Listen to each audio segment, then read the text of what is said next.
প্রতিযোগিতা। সরকারি চাকরির পরীক্ষার প্রস্তুতিতে কারেন্ট অ্যাফেয়ার্স কিন্তু সবসময় একটা গুরুত্বপূর্ণ ভূমিকা পালন করে। বিশেষ করে আজকে 19শে মার্চ 2026 ভারত সরকারের বেশ কিছু গুরুত্বপূর্ণ স্কিম ও রিপোর্ট লঞ্চ করেছে, যা তোমাদের আগামী WBCS, WBPSC, CGL, NTPC যে কোনো সরকারি পরীক্ষার জন্য ভীষণভাবে গুরুত্বপূর্ণ হতে চলেছে।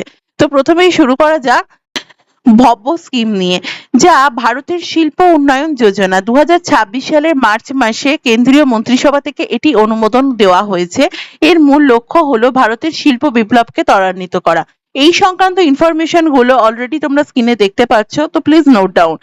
Next information, SDG bulletin. এটি প্রকাশ করেছে পরিসংখ্যান ও কর্মসূচি বাস্তবায়ন মন্ত্রক। এটিকে দুভাগে ভাগ করা হয়েছে, প্ল্যানেট ইন ফোকাস এবং ডেলিভারিং প্রসপারিটি।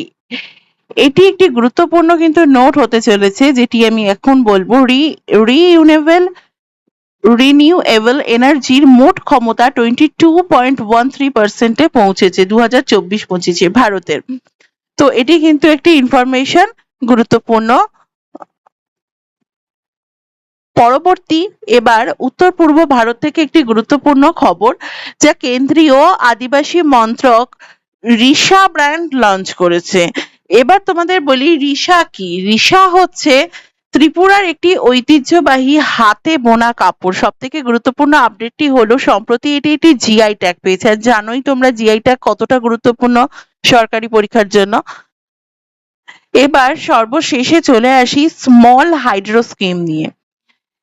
সরকার 2026 থেকে 2031 পর্যন্ত 2584 কোটি টাকা বরাদ্দ করেছে এই স্মল হাইড্রো স্কিমের জন্য।